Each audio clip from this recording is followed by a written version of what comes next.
টাইগারদের বিশ্বকাপের দল ঘোষণা হয়েছে। দলে ফিরেছেন মোসাদ্দেক সৈকত। 15 সদস্যের দলে চমক, এখনও কোনো ওডিআই না খেলা পেসার আবু জায়েদ রাহি। পুরো ফিট না থাকায় তাসকিনকে বিবেচনায় রাখা হয়নি। প্রধান নির্বাচক মিনহাজুল আবেদিন নান্নুর দাবি, এটাই বিশ্বকাপে বাংলাদেশের সেরা দল। সেমিফাইনালে খেলার সামর্থ্য রাখে মাশরাফিরা। টাইগারদের বিশ্বকাপ দল নিয়ে কথা বলতে আমাদের সঙ্গে যোগ দিয়েছেন জাতীয় দলের সাবেক ক্রিকেটার ইশতিয়াক আহমেদ। ইশতিয়াক আহমেদ, আপনাকে স্বাগত জানাচ্ছি। কেমন হলো এবারের টাইগারদের স্কোয়াড, এটা নিয়ে জানতে চাই। মিনহাজুল নান্নুর সাথে কি আপনি একমত কিনা? এটি কি বাংলাদেশের সবচেয়ে সেরা স্কোয়াড হচ্ছে কিনা? হ্যাঁ, আমি মনে করি, কারণ 13 জন যেটা আমরা সবাই জানি যে নিশ্চিত ছিল, সেই 13 জনের পরে 2 জন যাদেরকে নিয়ে একটুখানি আমরা দ্বিধাদ্বন্দ্বে ছিলাম যে কে থাকবে কে থাকবে না। এর মধ্যে মুসাদ্দেকের নাম শোনা ছিল, মুসাদ্দেক এবং ইয়াসের আলী সম্ভাব্য ব্যাটসম্যানদের মধ্যে এদের 2 জনের নাম শোনা ছিল। আর ছিল তাসকিন এবং আবু জায়েদের মধ্যে। আনফর্চুনেট যে তাসকিন এত একটা ইঞ্জুরির কারণে, এটা Bangladesh as well as Skin, but otherwise মনে হয় যে একটা আইডিয়াল দল করছে। আবু জায়েদকেও আমরা জানি যে মুভমেন্টস সুইং আছে।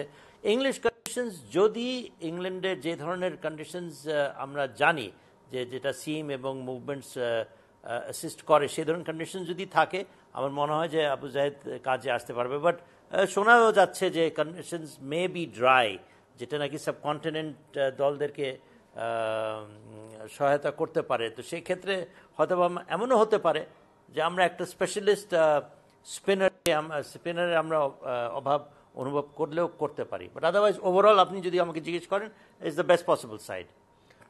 বোলিং এবং ব্যাটিং কম্বিনেশনের কথা যদি বিবেচনা করেন, তাহলে আপনি কি বলবেন? দেখেন, প্রথমত আমাদেরকে আশা করতে হবে দল যেন ফিট থাকে। আমরা জানি যে তামিম একবার ফিটনেসের সমস্যা ছিল, মোহাম্মদুল্লাহ রিয়াদ, মুশফিক, সাকিব ফিট যদি সবাই যদি ফিট থাকে, আমরা আশা করতে পারি একটা ভালো performance. But again, Liton Das, Shambhu Sarkar এবং সাব্বির রহমান, যারা নাকি অনেক দিন ধরে ক্রিকেট খেলছে, আমরা জানি যে তাদের অসাধারণ ট্যালেন্টস আছে। তাদের এই ওয়ার্ল্ড কাপ আমার মনে হয় বিশেষ করে অনেক গুরুত্বপূর্ণ তাদের জন্য, তাদের ক্যারিয়ারের জন্য, বাংলাদেশ জাতীয় দলের জন্য তো বটেই। সুতরাং সব মিলিয়ে talent plus experience is what constitutes the batting side. আমি মনে করি যে ব্যাটিং ভালো, এদিক দিয়ে বোলিংও দ্য বেস্ট বোলিং যারা ভালো করেছে, Rubel, Mustafiz, Saifuddin, very talented allrounder. তো সব কিছু মিলিয়ে it's a good balance. But আমি একটা স্পেশালিস্ট স্পিনার যদি থাকতো, স্কোপ নাই, যদি থাকতো, আমার মনে হয় ওভারঅল একটা বেটার ব্যালেন্সড সাইড হয়তো বা হতো। 2015 বিশ্বকাপে উইকেট শিকারের দিক দিয়ে সেরা বোলার ছিল তাসকিন, কিন্তু এবার তিনি থাকছেন না। বলা হচ্ছে যে তিনি যথেষ্ট ফিট নেই। তার এই অনুপস্থিতি কি দলকে ভোগাবে? আপনার কি মনে হয়? আমি বিশেষ করে খুবই দুঃখ পেয়েছি তাসকিনের যে ফ্রিক অ্যাক্সিডেন্টটা যেটা হলো বিপিএলে। এত ভালো খেলছিল তাসকিন, মানে একটা ফাস্ট বোলারের যে উপকরণ প্রয়োজন, এবং ইট ওয়াজ হিজ কামব্যাক। সে ইঞ্জুরি থেকে বেরিয়ে এসে যে ধরনের বিপিএলে একটা fast bowler, genuine fast bowler, he was bowling with a lot of fire and lot of accuracy, wicket পেয়েছে, কনফিডেন্ট ছিল। হঠাৎ করে এই ফ্রিক অ্যাক্সিডেন্ট হওয়ার জন্য বাদ পড়ে যাওয়াটা, এটা অবশ্যই ওয়ার্ল্ড কাপে তার একটা পারফরমেন্স ছিল, আমরা জানি। বিকজ ওর যে জিনিসটা where he is a little different than the others is he has the pace and the bounce, এবং এই ধরনের কন্ডিশন যে তাসকিনের মতো বোলারের প্রয়োজন ছিল। তো আমার মনে হয় যে হয়তোবা কোনো একটা পর্যায়ে গিয়ে তার অভাব বোধ করলেও করতে পারে। একই সঙ্গে আমরা দেখতে পাচ্ছি রাহি, যার কোনো এর আগে ওডিআই খেলার অভিজ্ঞতা তার নেই, তাকে নেওয়া হচ্ছে। বলা হচ্ছে এটি অনেক বড় চমক। রাহি সম্পর্কে আপনার মন্তব্য কি? না, আমার মনে হয় যে চিন্তা ভাবনা করেই নেওয়া হয়েছে যে আবু জাহেদের he is got controlled movement, swing তার ভালো। এবং যদি অ্যাজ আই সেড আর্লিয়ার, যদি ইংলিশ কন্ডিশনসটা, যে ধরনের ইংলিশ কন্ডিশন আমরা জেনে থাকি, যেটা নাকি সিম বোলিংকে সহায়তা করে, সেই ধরনের যদি সে পরিস্থিতি অবস্থা পায়, আমার মনে হয় যে তার কিছু কার্যকরী হবে। Young bowler with a lot of promise, নিউজিল্যান্ডের টেস্ট ম্যাচে ভালো বোলিং করেছে, তাকে সাহস করে সুযোগ দেওয়া হয়েছে, যেটা আমি বলি যে এখানে সিলেক্টররাও সাহস দেখিয়েছে। অবশ্যই we can only hope for the best. তার মধ্যে পোটেনশিয়ালস আছে, এ ব্যাপারে আমি কোনো সন্দেহ নেই। ইশতিয়াক আহমেদ, টাইগারদের বিশ্বকাপ স্কোয়াডে আমরা দেখতে পাচ্ছি যে ৮ জনের বিশ্বকাপ খেলার অভিজ্ঞতা আছে এবং প্রথমবারের মতো খেলতে যাচ্ছে ৭ জন। অভিজ্ঞতার দিক দিয়ে এরা কতখানি এগিয়ে থাকবে?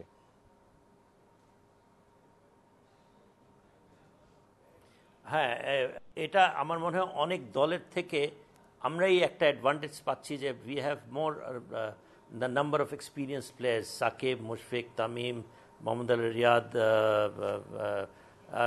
আরও আরও দুই একজন আছে, সরকার খেলেছে, বেশ কিছু ধরে খেলে যাচ্ছে, সাব্বিরও খেলে যাচ্ছে, আপনার রুবেলও খেলেছে।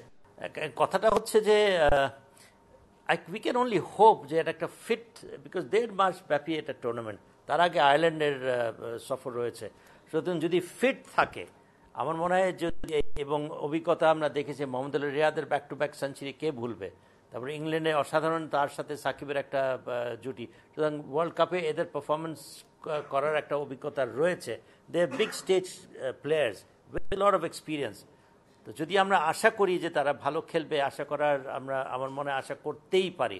খালি প্রশ্নটা থাকে যেটা নিয়ে আমি ব্যক্তিগতভাবে একটুখানি একটুখানি ঘাবড়ে আছি, যে ফিটনেসটা যদি বজায় রাখতে পারেন। I hope if they are fit, we can see a fantastic performance from this side. ইংল্যান্ডের কন্ডিশনের সাথে মানিয়ে ওঠার জন্য এই ক্রিকেটারদের প্রতি আপনার কোনো পরামর্শ আছে কিনা? না, পরামর্শ এদেরকে আর দেখেন, এরা খেলেছে ইংল্যান্ডের, তামিমের অসাধারণ খেলা আমরা দেখেছি, সাকিব, মাহমুদ আল রিয়াদও ভালো খেলেছে। সুতরাং যারা সিনিয়র, মুশফিকের কথা তো না বললেই নয়, যারা আছে দে আর এক্সপিরিয়েন্স। ইয়েস, আমাদের যেটা যে জিনিসটা হচ্ছে যে আমরা প্রতিনিয়ত খেলি না, আমাদের অতটা খেলার অভিজ্ঞতা নাই। কিন্তু আপনি দেখেন যে 2015 সালের এই ওয়ার্ল্ড কাপ দেখেন না কেন, ওখানে গিয়ে ওখানে কিন্তু কোনোদিন আমরা খেলি নেই, but you see the type of innings this guys have played, যে ধরনের পারফরমেন্স তারা বলে কয়ে, তারা সেমিফাইনাল পর্যন্ত না কোয়ার্টার ফাইনালস পর্যন্ত তারা গেছে। সুতরাং দে আর বিগ স্টেজে তারা খেলে যে জেতার স্বাদটা 2015 পর থেকে, তারপর থেকে আমরা দেখেছি বাংলাদেশ দল they have made sort of surprises at this international, surprise বলবো না, they've made upsets, they've beaten big sides. সুতরাং আমার মনে হয় যে যদি, আবারও বলি, যদি ফিট থাকে, Bangladesh can make cause major upsets.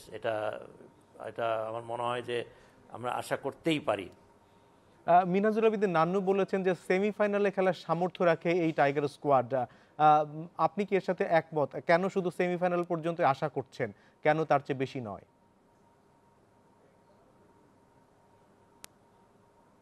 Conservatively বলেছে, ঠিক আছে, অবশ্যই সেমিফাইনাল পর্যন্ত তো আমরা খেলেছি, সুতরাং ইটস নো বিগ ডিল যদি সে বলে গিয়ে থাকে যে আমরা সেমিফাইনাল পর্যন্ত খেলার যোগ্যতা রাখি। অবশ্যই আমরা ফাইনাল পর্যন্ত যদি if we are fit, and আমাদের যারা players like Tamim, Mushfiq, Mohammad Al Riyad, Shakib, if they perform at their best, if we go to the finals and if we cause a surprise there, an upset there, as I said, এটা অবাক হওয়ার কিছু নেই। আমরা সব বড় দলকে হারাবার আমাদের অভিজ্ঞতা রয়েছে একাধিকবার। সুতরাং বড় স্টেজে গিয়ে অনেক কয়টা ম্যাচ আছে, উই নিড টু বি, এখানে আমার মনে হয় যে থিঙ্ক ট্যাঙ্কস কিংবা যারা ইসের মধ্যে আছে, তারা কোন প্লেয়ারকে কীভাবে খেলাবে, কনজার্ভ এনার্জি কনজার্ভ করিয়ে তারপরেও এদেরকে ফিট অবস্থায় রেখে খেলানোটা একটা দুঃসাধ্য ব্যাপার হবে। কিন্তু এই 1.5 মাস ধরে 11টা প্লেয়ারকে 100% ফিট রাখাটা একটা বড় ব্যাপার হবে। সেটা আমি ওইটার উপরে কিন্তু খুব জোর দিচ্ছি যে যদি আমরা ফিট 11 জন প্লেয়ার পাই, আমার মনে হয় যে we should not be surprise if we cause major upsets in this world cup. একটু অন্য প্রসঙ্গে যাই, যে ক্রাইস্ট চার্চের ঘটনার কোনো দাগ কি আমাদের ক্রিকেটারদের উপর কোনো ধরনের এখনো প্রভাব খেলে কিনা, অথবা এই রকম আরো নিরাপত্তার বিষয়টি নিয়ে কিছু ভাবছেন কিনা? না, এটা আইসিসি ইভেন্ট, এটা নিরাপত্তা অটোমেটিকলি এটা হবেই। এটা নিয়ে আমার মনে হয় বিসিবির খুব এটা নিয়ে চিন্তা করার কোনো কারণ নাই। এবং যেটা ঘটে গেছে ক্রাইস্টচার্চ, সেটা একটা আমার মনে হয় আনডিজায়ারেবল একটা সিচুয়েশনের উপর দিয়ে তারা গেছে। এটা মেন্টালি তারা একটা পর্যায়ে আমরা ভাবছিলাম যে এটা বিশাল একটা প্রভাব পড়বে। তো এখন পর্যন্ত ওই ধরনের কোনো কিছু আমরা কোনো প্লেয়ার থেকে যে ট্রমাটিক কিছু একটা হয়েছে কিংবা মানসিকভাবে তারা খুব একটা এফেক্টেড হয়েছে এরকম তো আমরা শুনতে পারি নাই। এবং অনেক সময় হয় এই ধরনের পরিস্থিতিতে মেন্টালিও টাফ হয়।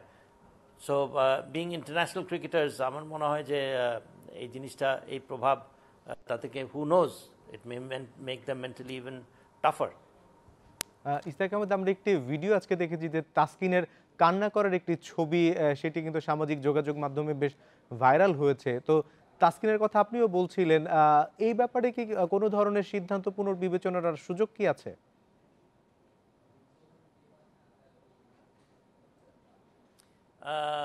ফিট যদি থাকে অল 11 প্লেয়ার্স, এখানে একমাত্রই তার যদি থেকে তাকে ফার্স্ট অফ অল ফিট হতে হবে 100%, যেটা মিনাজুল আবেদিন যেটা বললেন যে তার ফিটনেসের কারণে হি ওয়াজ নট দেয়ার। এবং তার ইমোশনাল হওয়াটারই স্বাভাবিক, কারণ বিপিএলে he gave his all really. আমার মনে হয় he was a bowler who stood out amongst all the fast bowlers. এবং একটা জেনুইন ফাস্ট বোলারের যে যে পারফরমেন্স আমরা বাংলাদেশ, আই ফেল গুড যে বাংলাদেশ থেকে এই ধরনের একটা, কারণ বিপিএল আপনি যদি মনে করে থাকেন অনেক বোলার সব কিন্তু বাংলাদেশি ছিল, এর মধ্যে Taskin stood out. It is just that accident, freak accident. বেচারা আমার মনে হয় যে ওর দুর্ভাগ্য যে ওই এমন সময় তার এই অ্যাক্সিডেন্টটা হলো। আদারওয়াইজ কোনোভাবেই তাসকিন বাদ পড়ার কথা না। বাট হু নোজ, আবার যদি গড ফরবিড, আমরা আশা করব যে সবাই যেন ফিট থাকে, বাট ইউ নেভার নো। এটা এক্সটেন্সিভ ট্যুর, কারো যদি আনফিটনেসের প্রবলেম থাকে, আই হোপ নট, সেক্ষেত্রে তাসকিন তাকে আবার হয়তো কনসিডার করবে নিশ্চয়ই। ইশতিয়াক আহমেদ, আমরাও আশা করি যে 30শে মে থেকে যেই বিশ্বকাপ ক্রিকেট শুরু হতে যাচ্ছে, বাংলাদেশ দল সেখানে সাফল্য বয়ে আনবে। আপনাকে আমাদের সঙ্গে যোগ দেওয়ার জন্য অনেক ধন্যবাদ।